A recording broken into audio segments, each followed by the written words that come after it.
एक बार फिर से मैं हाजिर हूँ 10 मार्च 2022 के डेली पीआईबी एनालिसिस के साथ। चलिए आज का पहला आर्टिकल देखते हैं। एक सुपर कंप्यूटर परम गंगा इंस्टॉल्ड किया गया है आईआईटी रुड़की पर under national super computing mission. तो CDAC, centre for development of advance computing, इसके द्वारा national super computing mission implement किया जा रहा है। इसके तहत आईआईटी रुड़की में परम गंगा नाम का एक सुपर कंप्यूटर इस्टेब्लिश किया गया है। देख लेते हैं। National super computing mission ministry of electronics and information technology के साथ साथ department of science and technology यानी ministry of science and technology का ज्वाइंट इनिशिएटिव है। इंप्लीमेंट किया है सीडैक द्वारा आईआईएससी बेंगलुरु की मदद से। सीडैक और आईआईएससी बेंगलुरु इसको इंप्लीमेंट कर रहे हैं, यानी दो मिनिस्ट्रीज़ का ये क्या है, मिशन है। Electronics and information technology, science and technology. National super computing mission के 4 पिलर हैं, याद रखिएगा। इंफ्रास्ट्रक्चर एक पिलर हो गया, एप्लीकेशंस, आर&डी और एचआरडी, ये 4 पिलर हैं नेशनल सुपर कंप्यूटर मिशन के। पर्पस क्या है? पूरे देश में सुपर कंप्यूटिंग इकोसिस्टम को इंडिजिनसली डेवलप करना। सीडैक को ये रिस्पॉन्सिबिलिटी दी गई है, चाहे वो डिज़ाइन हो, डेवलपमेंट हो, डिप्लॉयमेंट हो या कमीशनिंग हो, ये सारी रिस्पॉन्सिबिलिटी किसकी हैं? सीडैक की हैं। मिशन 24 फैसिलिटीज़ को डिप्लॉय करना है, बिल्ड करना है, जिनकी कैपेसिटी 64 पेटाफ्लॉप्स से ऊपर होगी। यहाँ पर देख लीजिए, सीडैक 11 सिस्टम्स को इंस्टॉल किया जा चुका है फेज़ 1 फेज़ 2 के तहत, जिनकी कैपेसिटी 20 पेटाफ्लॉप्स से ऊपर है। इसके तहत रुद्र बनाया जा चुका है। उसके अलावा एक हाई स्पीड इंटरकनेक्ट त्रिनेत्रा भी बनाया जा चुका है। लगातार यानी टायरलेस जर्नी चल रही है नेशनल सुपर कंप्यूटिंग मिशन के तहत। उसी के तहत परम गंगा स्थापित किया गया है आईआईटी रुड़की में। परम गंगा की कैपेसिटी कितनी है? 1.66 पेटाफ्लॉप्स। देखिए, परम गंगा को सीडैक के द्वारा नेशनल सुपर कंप्यूटिंग मिशन के फेज़ 2 के तहत डेवलप किया गया है, इतना याद रखिएगा। नेशनल सुपर कंप्यूटिंग मिशन की बात करें तो 2015 में इसको लॉन्च किया गया था। पर्पस क्या था? जितने भी इंडिया के आर&डी इंस्टीट्यूशंस या फिर एकेडमीज़ हैं, उनको कनेक्ट करना 70 हाई परफॉर्मेंस कंप्यूटिंग फैसिलिटीज़ के द्वारा। यानी 70 सुपर कंप्यूटर बनाने थे। 4500 करोड़ सैंक्शन किया गया था 7 वर्ष के लिए, 2022 तक, लेकिन कभी भी अचीव नहीं हो पाएगा। तो 2015 में लॉन्च हुआ, 4500 करोड़ दिए गए नेशनल सुपर कंप्यूटिंग मिशन के लिए, सीडैक को, कि आपको 70 सुपर कंप्यूटिंग फैसिलिटी बनाने हैं और 7 वर्ष में इसको इंप्लीमेंट करना है। इंडिया का पहला सुपर कंप्यूटर परम 8000 था, लेकिन ये नेशनल सुपर कंप्यूटिंग मिशन के तहत नहीं बनाया गया था, ये पहले ही बन चुका था।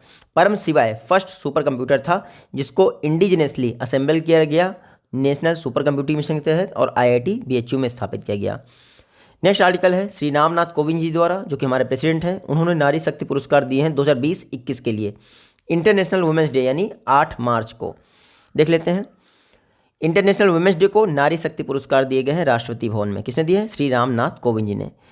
29 महिलाओं को दिया गया 2020-21 के लिए, जिसमें 14 हैं 2021-20 के लिए पुरस्कार, और 14 ही यानी 28 अवार्ड हैं टोटल, जिसमें से 50% हैं आपके 2020 के लिए, 2021 के लिए 50%।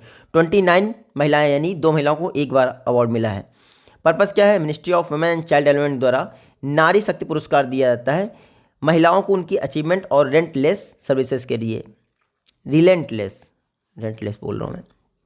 2020 की अवार्ड सेरेमनी नहीं हो पाई थी कोविड-19 के कारण, ठीक है, तो अब हो रही है। तो 1999 में शुरू किए गए नारी शक्ति पुरस्कार, ये हाईएस्ट सिविलियन ऑनर है वुमेन्स को। प्रेसिडेंट ऑफ इंडिया द्वारा नारी शक्ति पुरस्कार दिया था एनुअली 8 मार्च को।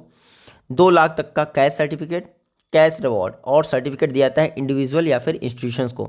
Ministry of women and child development द्वारा नेशनल लेवल पर इन अवार्ड्स की घोषणा की जाती है, एप्लीकेशन मंगाए जाते हैं। आपकी एज कम से कम 25 वर्ष होनी चाहिए नारी शक्ति पुरस्कार के लिए, और किसी भी रिलेवेंट फील्ड में आपने 5 वर्षों तक लगातार काम किया हो, तभी आप एलिजिबल हैं नारी शक्ति पुरस्कार के लिए। ऑब्जेक्टिव क्या है गवर्नमेंट का? सोसाइटी में महिलाओं की पोजीशन को स्ट्रेंथन करना।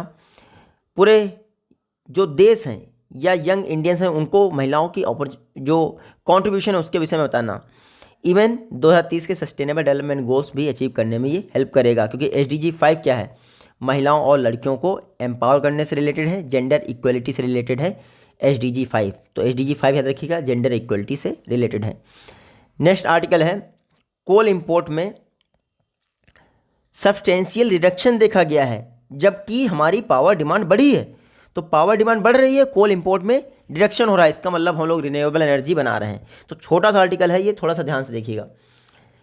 जो नॉन कोकिंग कोल है उसका इंपोर्ट कम हुआ है लगभग 20.52% फिनेंशियल ईयर 20 में, ठीक है। हालांकि हमारी एनर्जी डिमांड बढ़ रही है। तो सेम पीरियड में देखा जाए तो पावर सेक्टर में जो नॉन कोकिंग कोल का यूज़ है वो भी डिक्रीज हुआ है, तो ये अच्छी बात है। ओवरऑल इंपोर्ट देखा जाए कोल का तो वह 160.84 मीट्रिक टन रहा है अप्रैल से दिसंबर 2021 तक, जो कि लास्ट ईयर से 13.82% कम है। ये इतना फैक्ट आपको रखने याद नहीं, मेन याद रखिएगा हमारे इंडिया में इस समय कोल इंपोर्ट डिक्रीज हो रहा है despite increasing energy demand. India जो है वर्ल्ड का थर्ड लार्जेस्ट कंज्यूमर है कोल का, ठीक है। इलेक्ट्रिसिटी डिमांड लगातार 4.7% बढ़ रही है, यानी कि इंडिया थर्ड लार्जेस्ट कंज्यूमर है इलेक्ट्रिसिटी का, एनर्जी का, ठीक है। 4.7% बढ़ रही है। मिनिस्ट्री ऑफ कोल क्या कर रही है, आत्मनिर्भर भारत को प्रमोट कर रही है, क्या, कोल इंपोर्ट पर डिपेंडेंसी को कम करके। मिनिस्ट्री ने मिनरल्स कंसेशन रूल्स 1960 को भी अमेंड किया है, इवन MMDR अमेंडमेंट एक्ट 2021 के द्वारा। इसमें क्या होता है, देखिए टोटल जो एक्सेस प्रोडक्शन है उसका 50% प्लांट यूज के लिए यूज किया जाता है। इसका मतलब पहले जो एक्सपोर्ट पे ध्यान दिया जाता था वो नहीं, क्योंकि हमारे यहाँ लिग्नाइट को एक्सपोर्ट कर दिया जाता था, ठीक है, और बेहतरीन क्वालिटी के कोल को इंपोर्ट किया जाता था, ठीक है, जो आप यहाँ पढ़ सकते हैं नॉन कोकिंग कोल को। अब गवर्नमेंट ने सोचा लिग्नाइट को ही प्रमोट किया जाए कैसे भी करके यूज़ करके, तो हमारा इंपोर्ट डिपेंडेंसी कम हो रही है। बाकी कोल का आर्टिकल इतना खास नहीं था। हाँ, यहाँ देख लीजिए, डॉक्टर जितेंद्र सिंह जी ने कहा है कि 2025-26 तक अगर $5 ट्रिलियन इकॉनमी हमें अचीव करनी है तो वुमेन्स एम्पावरमेंट एक की ऑब्जेक्टिव होना चाहिए। और वैसे भी जहाँ भी देखते हैं उसको की ऑब्जेक्टिव बना देते हैं $5 ट्रिलियन इकॉनमी बनाने के लिए। हाल ही में डॉक्टर जितेंद्र सिंह जी ने इंटरनेशनल वुमेन्स डे के मौके पर 3 इंपॉर्टेंट प्रोग्राम अनाउंस किए हैं वाइस किरण स्कीम के तहत। वाइस मतलब women in science and engineering Kiran scheme, इसके तहत 3 प्रोग्राम लॉन्च किए हैं। किसने, आपके डॉक्टर जितेंद्र सिंह जी ने। प्रोग्राम क्या था, प्रोग्राम के 2 कंपोनेंट होंगे। एक तो इंटर्नशिप 6 महीने की दी जाएगी इंडस्ट्रीज़ में गर्ल्स के लिए, दूसरा PhD थेसिस और इंडस्ट्रियल फेलोशिप दी जाएगी, 3 वर्ष की फेलोशिप होगी। 45 से 60 वर्ष की महिलाओं के एज ग्रुप को दिया जाएगा। कम से कम 2 इंडिपेंडेंट रिसर्च प्रोजेक्ट होंगे जिसमें वुमेन साइंटिस्ट इन्वॉल्व रहेंगी। 5 वर्ष का प्रोजेक्ट होगा। वाइस किरण की बात की जाए उसके तहत जो प्रोग्राम लॉन्च किए गए हैं, इसमें 6 सब्जेक्ट एरियाज़ होंगे। ये आप 6 सब्जेक्ट एरियाज़ पढ़ सकते हैं, जो कि इंपॉर्टेंट नहीं है। 6 सब्जेक्ट एरियाज़ होंगे, ये इंपॉर्टेंट है। और जो थर्ड प्रोग्राम है ये ओवरसी फेलोशिप का है। तो 2 तो आपके इंटर्नशिप हो गए, फिर 5 साल की फेलोशिप हो गई, आपने यहाँ पढ़ा ना, सॉरी 5 साल नहीं, 6 महीने की इंटर्नशिप हो गई, पहला ये हो गया। दूसरा 3 वर्ष की फेलोशिप है हमारे यहाँ। और थर्ड प्रोग्राम है ओवरसीज फेलोशिप, जहाँ यंग वुमेन साइंटिस्ट बाहर जाएंगे और अपने रिसर्च जो स्कॉलर्स रिसर्च हैं उनके लिए बेहतरीन स्कॉलर्स मिलेंगे और उसके लिए एक्सपोजर मिलेगा। प्रोग्राम जो ओवरसीज़ के लिए PhD स्कॉलर जो एज ग्रुप 31 से 35 वर्ष के होंगे उनको प्रोवाइड किया जाएगा। इसके अलावा 27 से 45 वर्ष के जो आपके यंग फैकल्टीज़ हैं उनको भी इसके 2 कंपोनेंट के द्वारा वुमेन ओवरसीज स्टूडेंट इंटर्नशिप और वुमेन ओवरसीज फेलोशिप रिस्पेक्टिवली, मतलब कि ये जो 2 कंपोनेंट हैं इसमें 21 से 35 वर्ष, 47 से 45 वर्ष की महिलाओं को ओवरसीज इंटर्नशिप के लिए, ओवरसीज फेलोशिप के लिए भेजा जाएगा। तो 3 कंपोनेंट लॉन्च किए गए हैं डॉक्टर जितेंद्र सिंह जी द्वारा। 3 से 6 महीने का ओवरसी विजिट होगा, सारा खर्चा गवर्नमेंट ऑफ इंडिया बेयर करेगी। उसके अलावा एक रीजनल कॉन्क्लेव फॉर स्टार्टअप्स भी प्लान किया गया है इस वर्ष के सेकेंड हाफ में। नेक्स्ट आर्टिकल है, ट्राइफेड ने इंटरनेशनल वुमेंस डे के दिन अचीवमेंट्स बताई हैं 75 ट्राइबल वुमेंस की, जिन्होंने लाइवलीहुड जनरेशन में काम किया है। तो इंटरनेशनल वुमेंस डे नारी शक्ति पुरस्कार दिए गए हैं। ट्राइफेड ने भी कहा है वनधन योजना में जो है वुमेंस बहुत बेहतरीन आगे बढ़कर काम कर रहे हैं।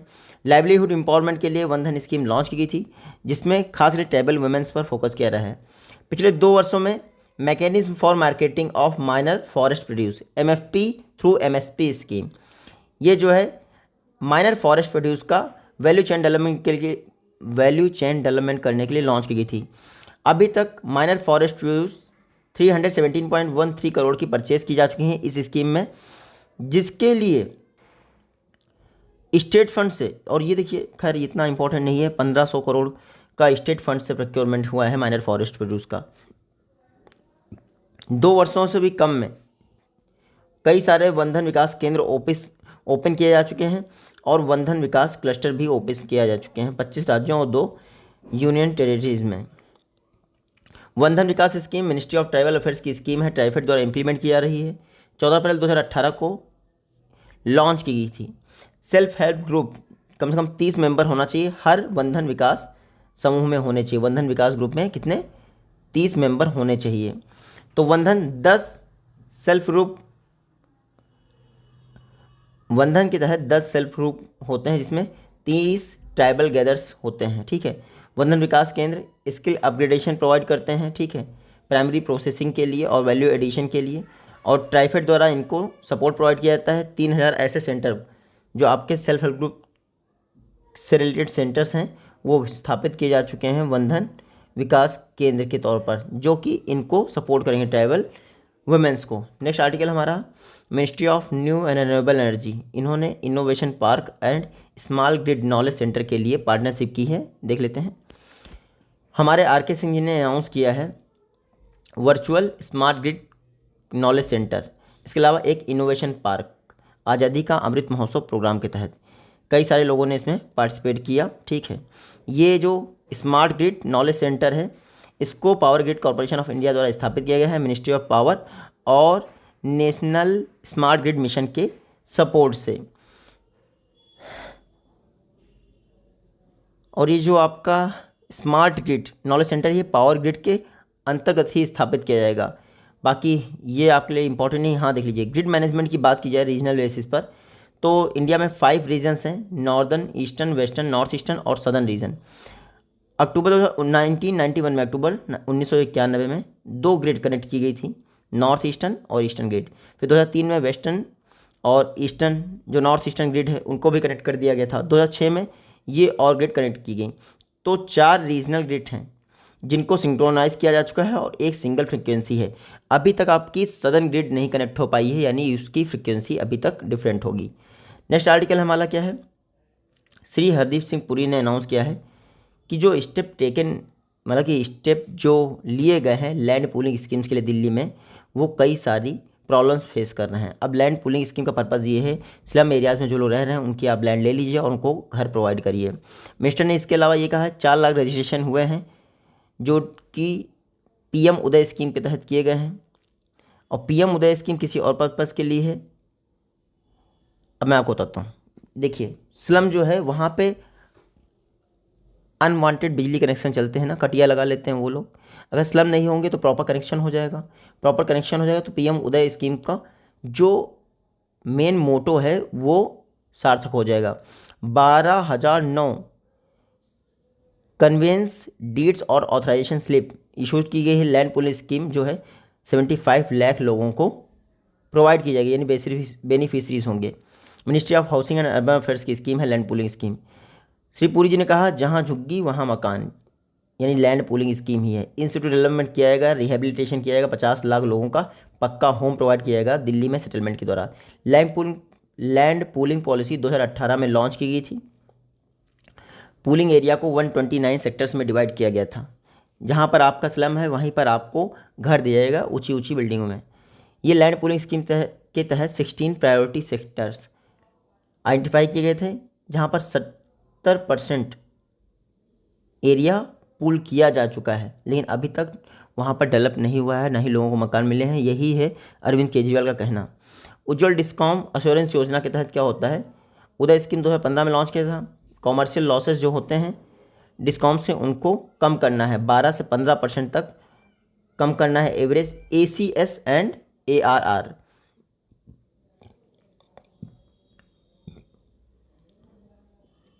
उज्ज्वल डिस्कॉम स्कीम का ऑब्जेक्टिव क्या है, जो कॉमर्शियल लॉसेस इनको 12 से 15% तक कम करना है और ACS और ARR को 0 करना है 2024-25 तक। ये सभी स्कीम जिसमें उज्ज्वल डिस्कॉम भी शामिल है, ये डिस्कॉम्स की फिनेंशियल पोजीशन को बेहतर करते हैं, चाहे वो लैंड पूलिंग स्कीम हो चाहे उदय स्कीम हो। बाकी ये तो मेरे ख्याल से इंपॉर्टेंट नहीं है। एवरेज लॉस 22% है लगभग, बट सेवरल डिस्कॉम्स यानी कुछ डिस्कॉम्स ऐसी हैं जो 40% से भी अधिक AT&C लॉसेस बेयर कर रही हैं। इन लॉसेस को 40% से 15% पर लाना है और बिना इंफ्रास्ट्रक्चर में इन्वेस्टमेंट किए ऐसा पॉसिबल नहीं है। देखिए, अगर आप जितनी भी स्लम एरियाज़ हैं इंडिया में, लैंड पूलिंग स्कीम के द्वारा अगर आप उनको कन्वर्ट कर देते हैं पक्का हाउस में, तो लायबल कनेक्शन हो जाएंगे, वो लोग बिजली का बिल पे करेंगे। इससे लॉसेस तो बहुत कम होंगे